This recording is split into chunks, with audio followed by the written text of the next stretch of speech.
The Gaza Strip, a sliver of land on the Mediterranean coast, has been a crucible of conflict for over 7 decades.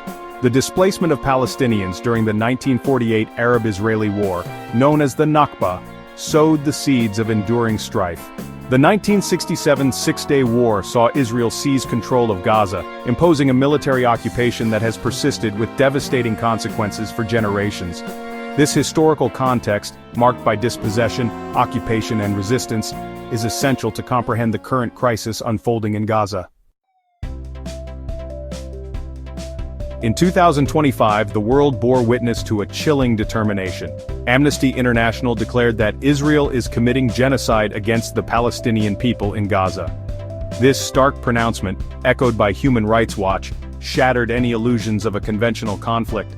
The systematic and widespread targeting of civilians, the calculated deprivation of essential resources, and the relentless infliction of conditions designed to eradicate a people, all point to a horrific truth. Genocide is not merely a word, it is a lived reality for millions of Palestinians in Gaza. The international community's response to the crisis in Gaza has been a study in contradictions. President Biden, while pledging humanitarian aid, refused to label Israel's actions as genocide. This denial of reality, a betrayal of the victims, underscores the political complexities and double standards that often paralyze meaningful action. Meanwhile, the International Criminal Court, ICC, has taken concrete steps, launching an investigation into war crimes and issuing arrest warrants for both Israeli and Hamas leaders. This pursuit of justice, while opposed by Israel, offers a glimmer of hope for accountability. Behind the political rhetoric and diplomatic maneuvering lies a devastating human toll. As of May 2025, over 35,000 Palestinians in Gaza had perished, with the true number likely far higher due to unrecorded deaths from dehydration, disease, and lack of medical care. The plight of children is particularly heart-wrenching. Thousands have been killed, their futures extinguished by bombs and bullets.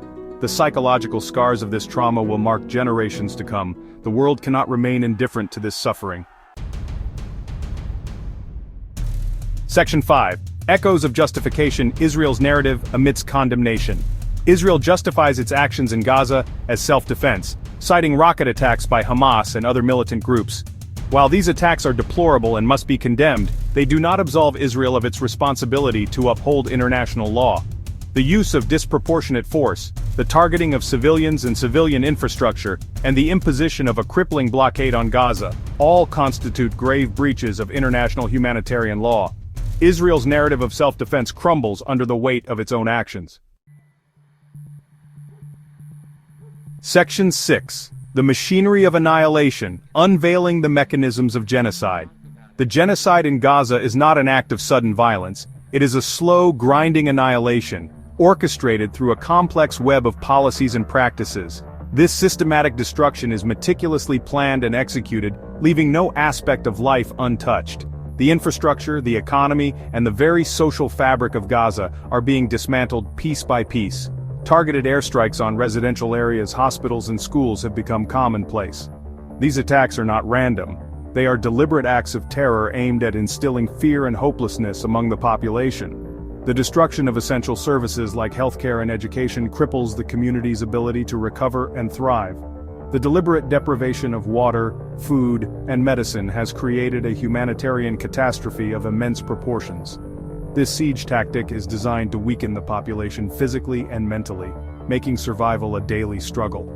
The scarcity of basic necessities exacerbates the suffering and forces people into a state of constant desperation. Forced displacement, confinement, and the denial of basic human rights are the tools of this genocide, designed to break the spirit and extinguish the future of the Palestinian people. Families are torn apart, communities are fragmented, and the sense of belonging is eroded. The relentless pressure to leave their homeland or live in subhuman conditions is a calculated move to erase their identity and heritage. This is not just a physical war, it is a psychological one, aimed at erasing the very essence of a people. Section 7. A Glimmer of Hope: The International Community's Response. Amidst the despair, there are flickers of hope. Around the world, people are coming together to show their support for the Palestinian cause. From peaceful protests to candlelight vigils, the global community is making its voice heard. These acts of solidarity, though small in the grand scheme, are powerful symbols of unity and hope. They remind us that even in the darkest times, humanity's spirit of compassion and justice can shine through. The international community's response is not just about political actions, but also about the collective will of people who believe in human rights and dignity. The ICC's investigation and arrest warrants, while opposed by Israel, send a clear message that impunity will not be tolerated. The International Criminal Court has taken a firm stance, indicating that those responsible for war crimes and crimes against humanity will be held accountable.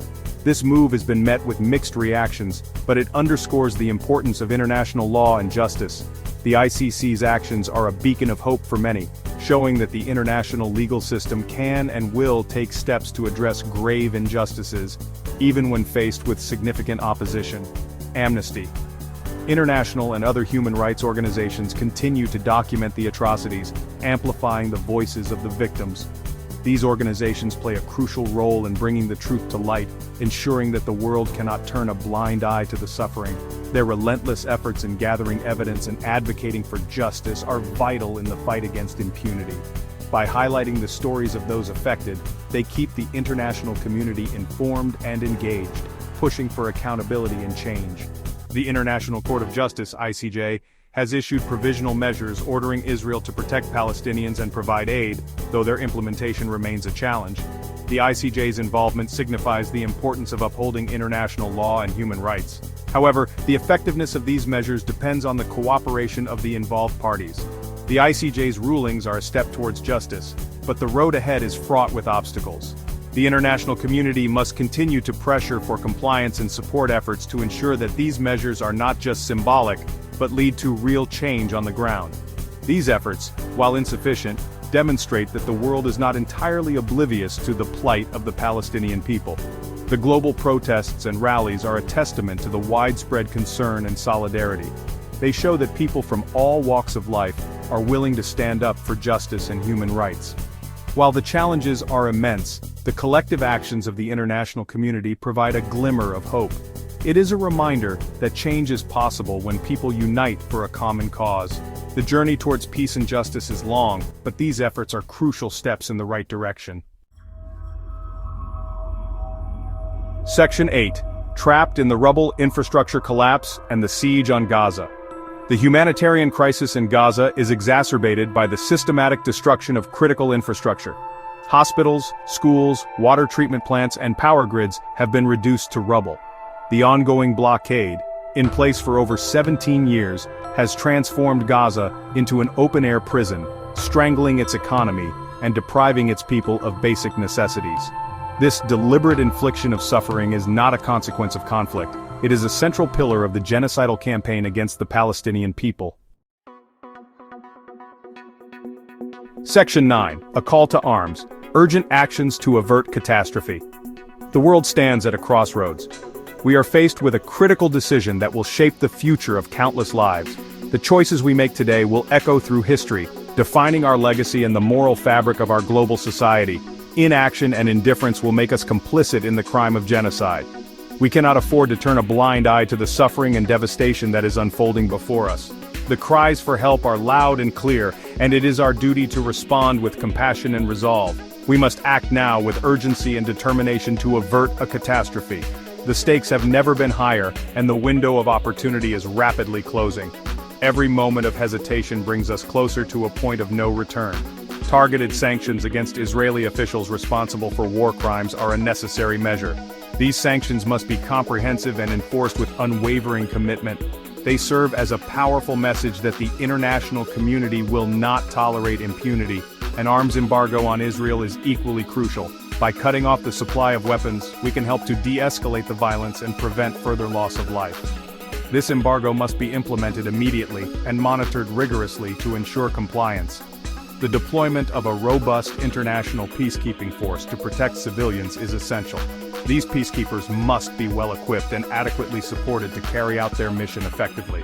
Their presence will provide a sense of security and hope to those who are most vulnerable. We must also demand accountability. Those responsible for atrocities must be brought to justice. This is not just about retribution, it is about upholding the principles of justice and human rights that are the cornerstone of our civilization. Ensuring justice for the victims is paramount. Their suffering must not be in vain. We owe it to them to pursue every avenue of justice and to support their healing and recovery. We must work tirelessly to achieve a just and lasting peace in the region. This requires sustained diplomatic efforts, dialogue, and a commitment to addressing the root causes of the conflict. Peace is not just the absence of war, it is the presence of justice, equality, and mutual respect. The time for complacency is over. We must rise to the occasion and take decisive action. The world is watching, and history will judge us by our response to this crisis. The fate of the Palestinian people and our collective humanity hangs in the balance. Our actions today will determine the future of generations to come. Let us act with courage, compassion, and an unwavering commitment to justice and peace.